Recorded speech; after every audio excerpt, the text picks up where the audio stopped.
जो है हमारी मेमोरी के लिए होनी चाहिए। सही। अगर इन तीन में से एक है, एक भी कम है, तो आप चीज़ों को मेमोराइज नहीं कर सकेंगे, चीज़ों को याद नहीं कर सकेंगे, अपनी याददाश्त नहीं बढ़ा सकेंगे। उसमें सबसे पहला क्या है? इमेजिनेशन। सही। दूसरा क्या है इसके अंदर? विजुअलाइजेशन। और तीसरा क्या है? एसोसिएशन।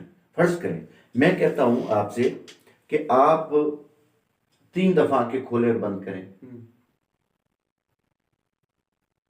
आप जिंदगी में पूरी जिंदगी आप इसको भूल नहीं सकते।